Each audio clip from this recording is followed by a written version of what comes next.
Welcome back to the Chosen Journey. We are on chapter 2, the phone call. I'm the chosen lawyer, Jonathan, and my co-host with the eyes closed is Steve Karsay. Steve, get ready to open your eyes, buddy. Got a surprise for you. Let me know when. Let's go. Let's go. Oh, there you go. All right, here we go. Very nice. So I had to surprise you. I wanted to see your authentic reaction. I told you we're changing the setup for the Chosen Journey, right? Did. You should know better than anybody else what is sitting behind me right now. But let's see how well you know. I've given you a little bit of clues there. So what are we seeing behind us, Steve? You're seeing my coach's jersey with the number 33 on it. Mm-hmm. And you have the hat up in the top left-hand corner as I'm looking at it, Yes. over your left shoulder. And then you have my rookie baseball card that is sitting on top of the mantle on your fireplace of the Toronto Blue Jays when I got drafted. 1000% correct. I will give you a little bit more context now. Like I told you, we're going to make a set to honor you and to honor the Chosen Journey and to make it as authentic as we can. You have your man cave there, differentiate from the chosen life. And I said to myself, I want to bring out Steve Karsay. This is your baseball life, your baseball journey, and see what I can find through the wonders of the internet. I gave you a hint because remember we talked about one of our last conversations about you autographing a number 3 and that being sitting up on eBay. And I said that wasn't enough for me. I couldn't be satisfied with just an autograph number 3. I needed the whole enchilada, right? Yep. So lo and behold, through the wonders of the internet, you joined the Milwaukee Brewers for the first season in the year 2019. 2019. What you're looking behind me, number 1, is a game issued Steve Karsay Milwaukee Brewers jersey from the 2019 season. Steve did not send this to me. I scoured the internet. I found it. That is your game issued jersey. I believe you're a size 50. I wore a 50. That's correct. Okay, so it has all the tags and everything. You could see the MLB on the sleeve part, right? And that was your game issued jersey from 2019. The hat behind me is a little stained on the rim. It has a number 33 inside, and that is also a 2019 issued Brewers hat from a different seller.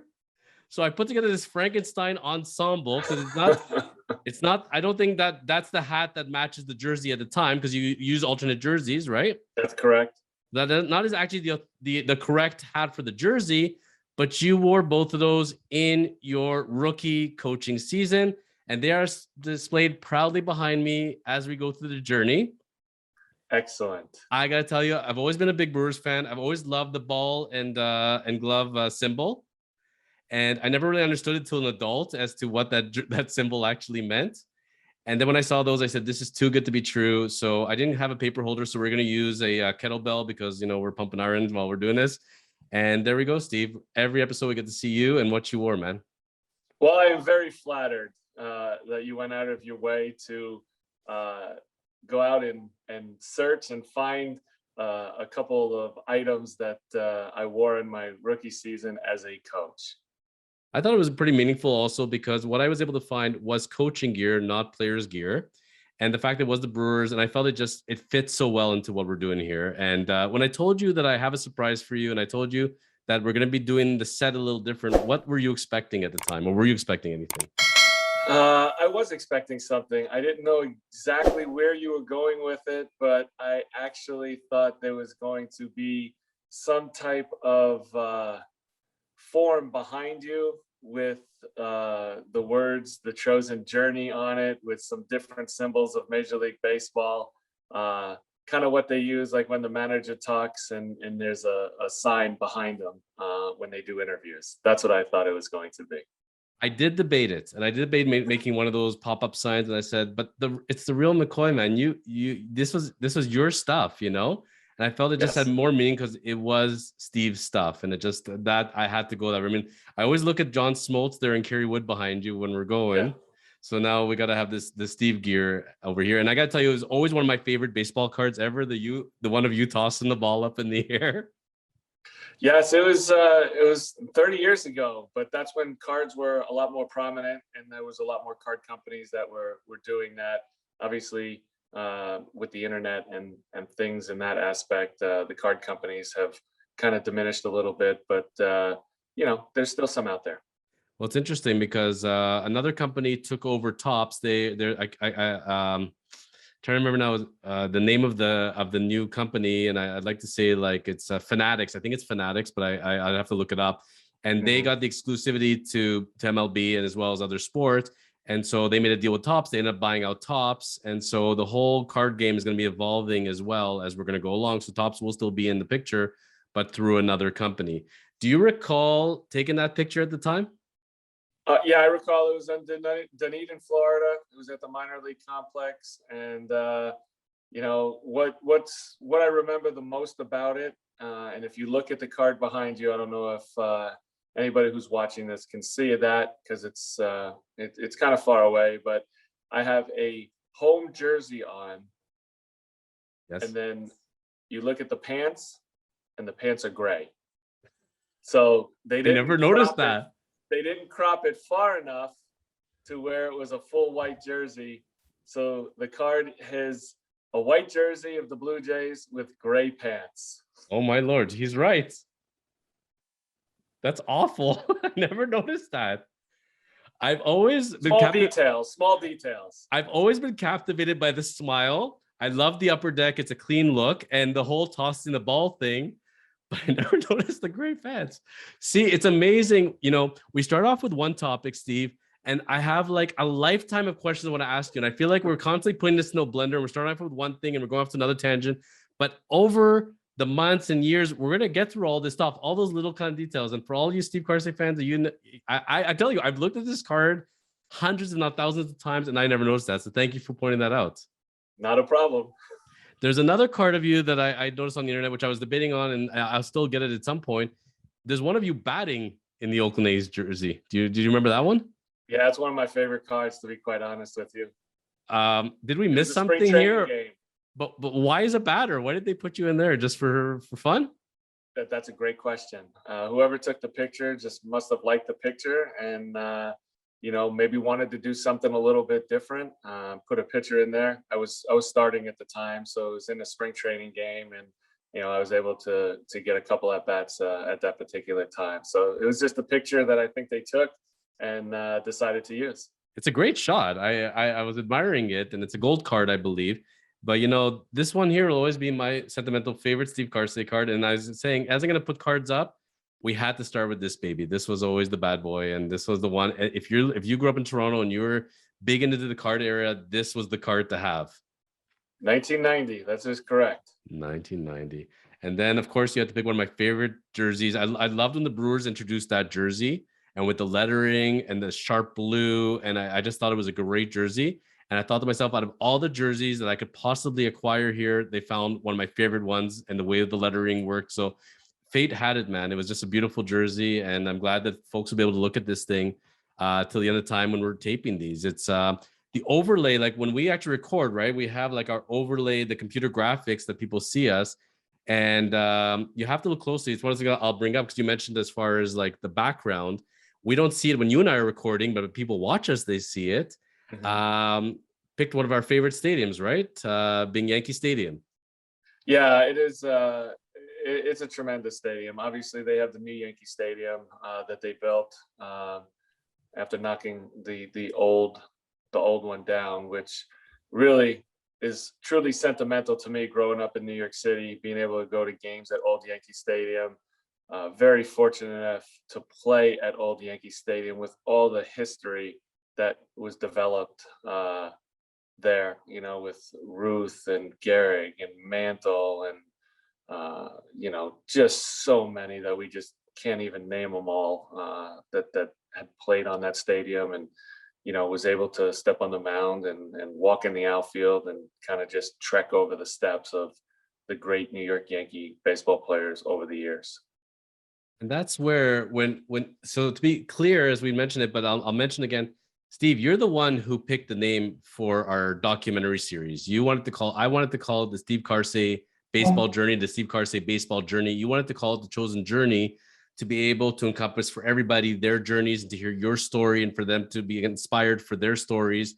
But that being said, when we picked the overlay and my producer did the majority of it, it is in honor of you. It's the fact that and he read through and he had the idea before I even told him, but he said we got to do Yankee Stadium. It fits naturally based on where he came from. And then the caricature, taking your actual pitching motion and making it into a caricature. This is where it makes it fun and accessible. But ultimately, Steve, you can be as humble as you want. It is coming down to your stories and your life experiences. And this is what us as baseball fans are clamoring. I'm here as the side host, sidekick. But at the end of the day, I'm enabling the stories that you have, and man, you got a lifetime of them. And so New York, if you talk Steve Karsay, you got to talk New York City. Yankee Stadium was the perfect fit. Yeah, just it's humble beginnings, right? I mean, you grow up in a small town in New York. New York's a big area. There's a lot of people there, and you grow up like everybody else. You find things to do. You make friends in your neighborhood. You have lasting relationships with those friends. You meet new friends along the way as you're taking your journey throughout life, and you live by day, and you're just very fortunate for the people who you've grown up with, for the people that you meet along the way, and all of the memories that you're able to acquire throughout that journey. Now, I promised that at the end of chapter 1, we were going to talk about the phone call, the one with David Stearns. But before we get to that one, I still get hung up on the one item that, when I go back and I look a little bit on the internet, there's a lot of mention of the fact that before you chose to take a hiatus from MLB baseball at the moment, that there was conversations with the New York Mets. And you having grown up right near Shea and having that connection to the New York Mets, watching that the season has started now, do you give thought at all? What if I could be right now the pitching coach for the New York Mets? I could be associated. Is there any thoughts that way? I used to think like that, but opportunities present themselves. I was granted a tremendous opportunity in 2018 offseason to interview with the Brewers and start my big league coaching career with them. Then I was fortunate enough to be able to get a call from the Brewers to see if I wanted to take an interview with the Mets in 2020, that pandemic season, and see what was going to happen with that. I was there. I was able to go back to the city I grew up in, sit at Citi Field, and have a conversation with the front office of the New York Mets, and the opportunity to give them my thoughts on how or what I would be as a pitching coach for the New York Mets. Unfortunately, I didn't get the job, but it was a great experience to go through that process and to go through what an interview would be like if I ever had gotten one in the future after that. So, the experience was great, but I was in a very good spot with the Brewers. The team we had is super young, or was super young. They continue to grow, young players who are becoming great players, with the likes of, last year's Cy Young Award winner Corbin Burns, Brandon Woodruff, who finished 5th, during my tenure there. Devin Williams won Rookie of the Year in 2020, had a tremendous year at the back end of that bullpen. And then you just can't forget, probably the most, team-friendly face. Excuse me, sorry about that. Get notified. I was trying to get a call, but Okay.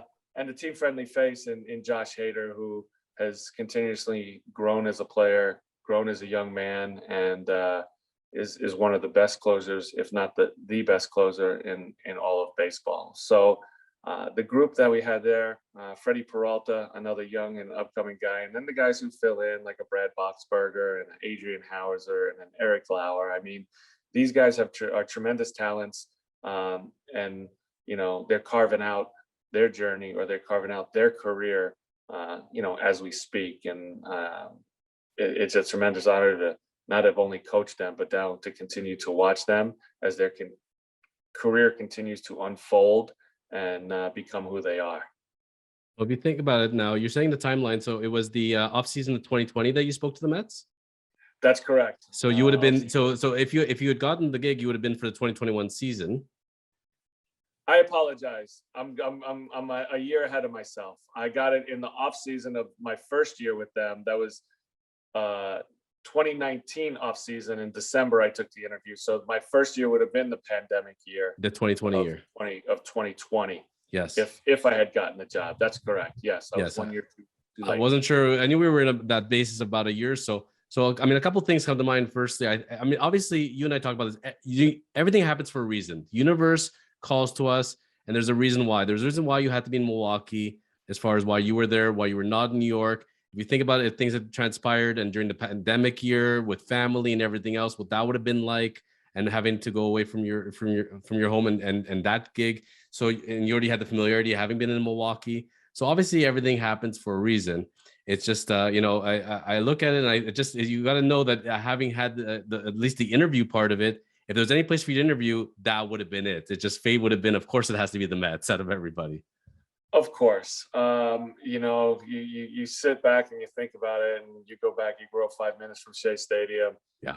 Obviously, it's where I gave up the home run to Mike Piazza in 2001. They were coming up on the 20-year anniversary. So those are memories that kind of get resurrected as you walk into that stadium, or where the old stadium used to be, because it was Shea Stadium and not Citi Field at that particular time. But yeah, I mean, everything happens for a reason, right? I mean, it could have been any other team that called for that opportunity. It just happened to be the Mets. And, again, unfortunate I didn't get the job. If I would have, I would have had a big decision on my hands to make, whether to leave the Brewers as the bullpen coach and take the pitching coach job, or to continue to be there, because I did feel like it would have been a really hard decision for me because of the foundation and the friendships I had built in that first year with the Milwaukee Brewers. If you think about it, chances are you would have had the same conversation with Kingston in December of last year. That being said, I think having been in that position, not that it minutes it, but pitching coach to bullpen coach, and being with the Mets may have made it just one layer harder to make the decision. So fortunately, you did not have to go there, and you'll see what the future holds. But you see, everything happens for a reason in that sense. Absolutely. I mean, any decision when you're,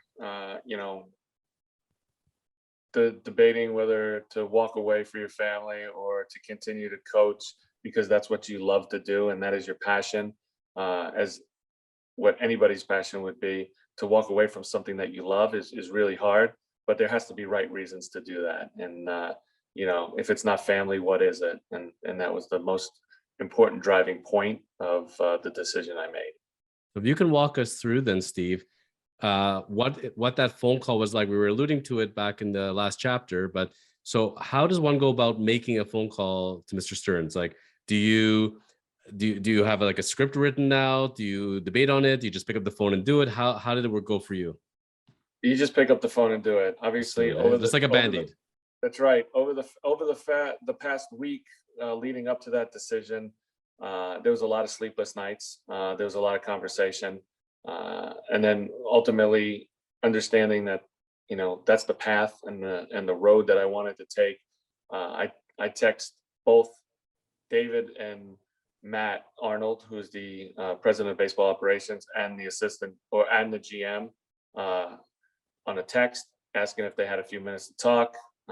They said yes, and then the first call was to David Stearns, and then just basically, as hard as it was, just got him on the phone and ran through the reasons why I needed to step away after having conversations with my family and my son about how long the Major League Baseball season is, how long the grind is, and then how really, to be quite honest with you and the people listening, is how the pandemic really took its toll in the 2020 and 2021 season.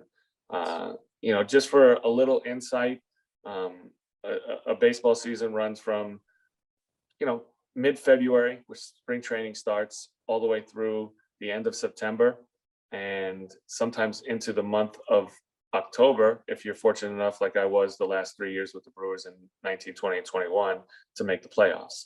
That's a 8-month hiatus away from your family when your son's going to school, whether your wife works or how much they can come and visit, and then even during the pandemic season.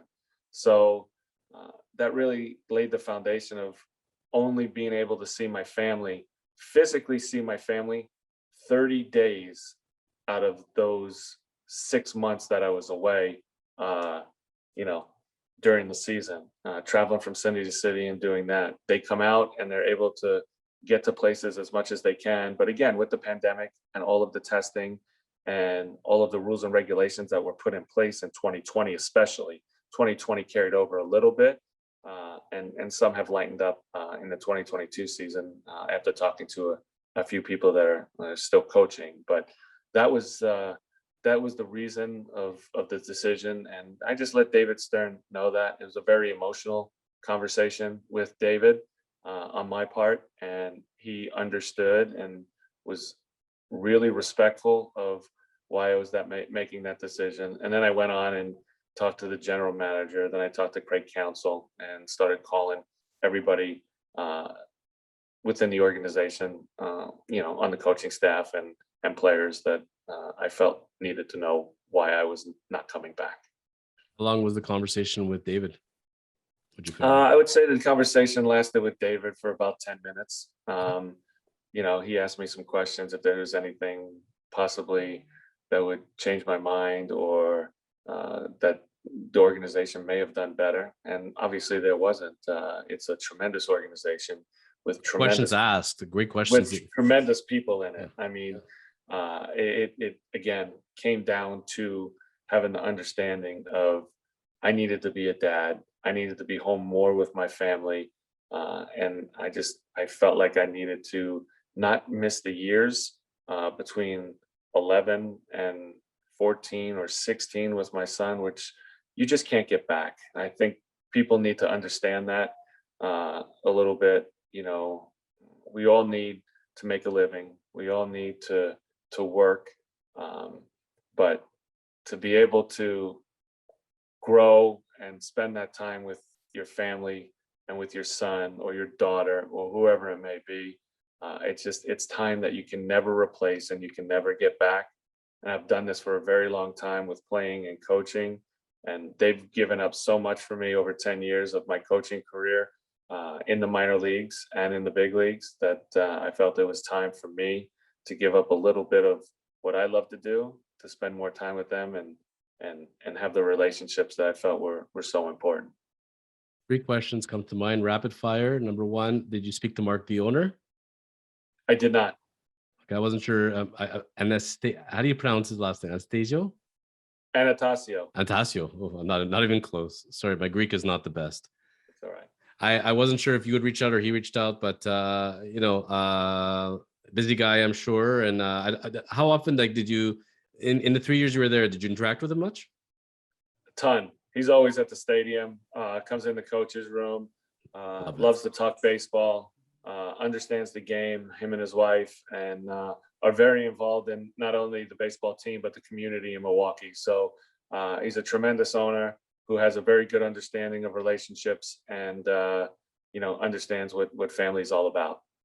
I don't know if you knew what I was doing, but you were in the hat, so you must have had an inkling of what I was planning for. No, I just it was a different hat. I collect hats, so they're always hanging out. So people might see every time we come on and have a conversation, I might have a different hat on. Some Milwaukee, some not, some old school, some of my son's team. It might be something different every time. It's kind of funny if you actually notice, because I noticed it. So there's always gonna be a different hat on your head, and I'm wearing always a different shirt. There you go. Yes. I have 2 different versions. I have the Chosen Life podcast shirt, and I have a Chosen Lawyer style and profiling. So if you notice, I'm always wearing a different shirt generally, except when you do back-to-back tapings. But we all kind of have our calling cards. Like I started noticing after all our conversations, I'm like, I think he has a different hat every time. So question number 2, what is the longest conversation you had with anybody in the organization when you relayed the news? Longest conversation was with Chris Hook, the pitching coach, who I worked with closely for 3 years. And we developed a bond and a relationship, and we talk all the time. We still talk today. Oh, nice. So I talk to a lot of those guys still today. I told them, I said, listen, I'm not disappearing when I leave and stepping down. All I'm doing is just, taking a breather and seeing what happens in the future. And, if some doors open up that happen to open up, with a different opportunity, then that'll be something I'll consider. But to be away for, like I said, the grind and 162 is going to be really tough, I think, to go back to after, doing what I'm doing at home right now. 100%. And who got the most emotional on you from everyone when you relayed the news? I don't think anybody got real emotional. I think that one of the biggest compliments that I did feel like I got was from the manager, Craig Counsell. He understands as well as anybody. He's played the game for a very long time.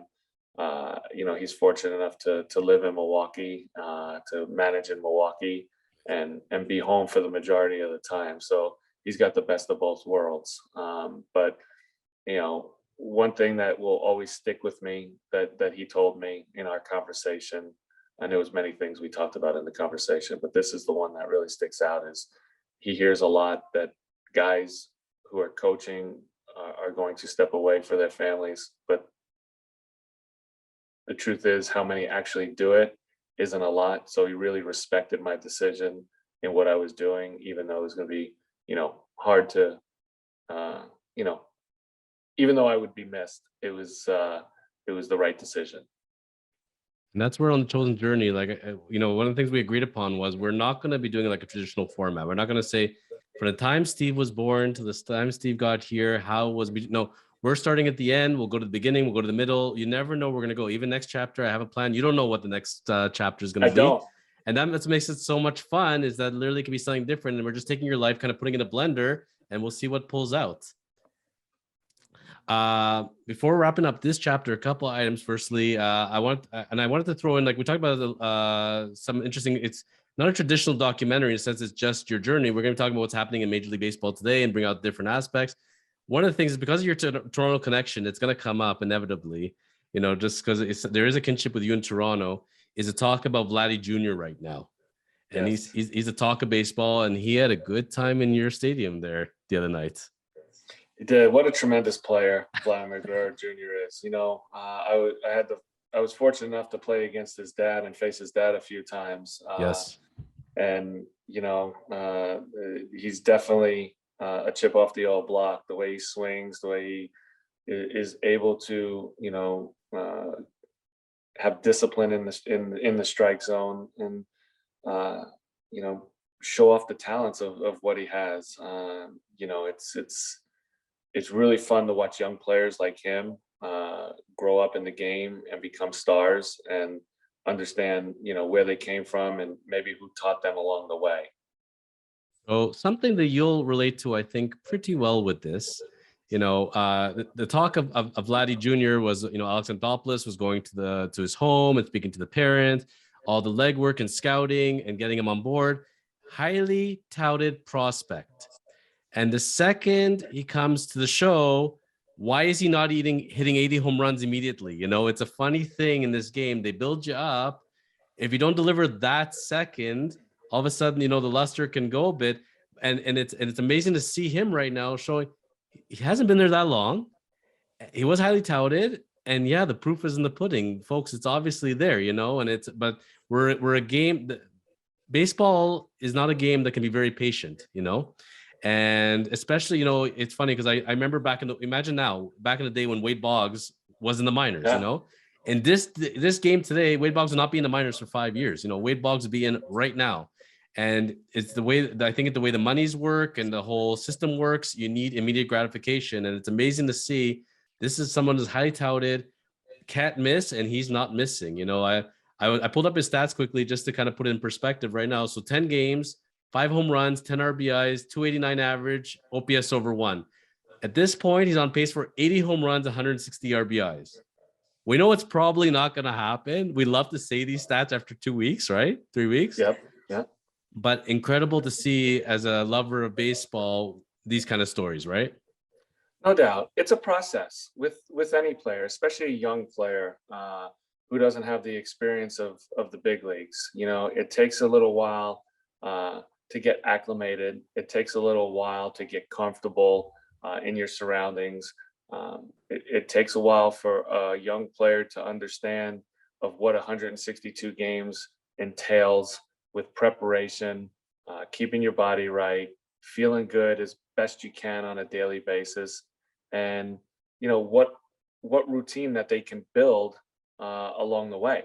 So yeah, I mean, is it what have you done for me lately? Sometimes it is. I mean, especially in the bigger cities like New York and Boston, uh, where it can be really tough. Some of the smaller cities like Cleveland and Milwaukee, you get a little bit more leeway because there's not nearly as much uh, fanfare or as much media covering you. So they don't know every single step that you do, like in New York or Boston. But at the end of the day, the cream rises to the top. Guys who are highly touted, especially within baseball, the majority of time will produce. I mean, some guys won't. Injuries will be a part of the game always. But I feel like hitters tendency have, on average, the better shot of being, uh, you know, spot on or more productive as they get more comfortable in the big leagues. Pitchers don't have that luxury because obviously injuries will take over and they got to stay healthy. But the ones that do, that are on top of the prospect board, usually pan out and give production to the team that they're on. I'm going to give it a segue as we finish off the chapter, because I bringing up Vladdy Jr. and, thinking of your rise to the Jays organization as a rookie and then making your way to Oakland and what that would have been like. A couple of quick comments in from our readers, Dave, and viewers. So Tim XC wrote in saying, great stuff, keep it going. So thank you, Tim, for reviewing. And then you're going to love this one. I saved the best for last. Billy Sykes writes in, when Steve got drafted by Toronto in 1990-91, he signed my cards for me in Savannah. He played for the Myrtle Beach Hurricanes with Carlos Delgado. True or false? True. And yes, Carlos Delgado was a catcher in his first few years as a minor league player before being shifted to first base. What a tremendous guy. What an honor to play with him in the minor leagues before getting traded, and turned out to be a fantastic player. You think about, as far as in his world, as far as highly touted, not highly touted, a catcher that's in the system versus where Vladdy Jr. was at and how he came into fanfare. Carlos did okay for himself. He carved out a pretty good major league career. Did you remember? Did you think at the time, now remembering back, did you see it happening for him? Did you think he would become what he became? Did you know? No doubt. He was a man child. He was so much bigger than everybody else, and just had tremendous raw power. It was just a matter of him getting some experience, him understanding, to control the strike zone. But the power that he displayed in the Florida State League when I played there, playing in obviously major league ballparks, because that's what they use in spring training, and just killing the ball to all fields. You could see, why he was who he was and what was going to be as he got older. I believe he was 17 years old when I got to St. Catharines my first year after being drafted and meeting these guys. And so he did catch a few of your games. Oh yeah, he caught plenty of my games all the way up through AA. We played together every single step of the way. That's kind of how Toronto built itself. Was they moved a core group of guys every level. They didn't advance guys nearly as much as what you see in the game today. It was 5 or 6 core guys. They played at one level. The next year they moved them up to low A. Then you would just play out the season at low A. Then they would move you to high A and then move that group to double A, so you could get comfortable with each other and build that foundation of being good teammates and trust and everything else along the way, and becoming friends. Well, I'm pretty sure my memory serves me correct that Carlos did not win a ring with them. He came up right afterwards when the 2 World Series years were done. I'm fairly certain of that. And it must have been very intimidating as a rookie in the system at that time, when you're playing for an organization that's so deep from number 1 to 25. You try to figure out where's there a path for me here. Your path turned out to be to head to Oakland and Ricky Anderson to come back. But generally, it's, and I'm not versus, let's say, when you're growing up and you're in a, let's say, the Pirates system, in the Marlins system, the Rays system, where you're saying, people are it's gonna be a turning revolving door, and there's probably more chances for me as a youngster versus someone that has stayed in the minors longer. So Toronto at that time was not going to be an easy team to crack, and he eventually did. Oh, no doubt. I mean, 100%. But if you go back and you look at our Double-A team in 1993 in Knoxville, Tennessee, I would challenge some of your listeners and people watching to go and see how many big league players played on that Double-A team in 1993. I mean, it was a tremendous team. I mean, we had Alex Gonzalez as a shortstop on that team, Sean Green playing right field on that team. Obviously, Delgado was on that team. We had a gentleman named Tim Hires who played first base, who made it to the big leagues and now is a hitting coach in the big leagues. Tim Crabtree was a reliever for Texas for a while. He was on that team. Scott Brow, Huck Flenner.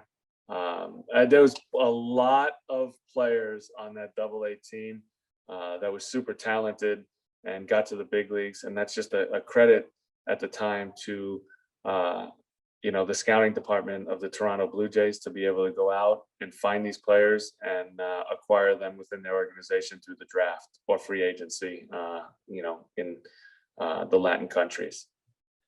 Hopefully, most of them were able to match up their jerseys and pants better. I'm sure they were. Love it. On that note, we're going to pause here. And next time we're going to join up, it's going to be for chapter 3 and a surprise topic.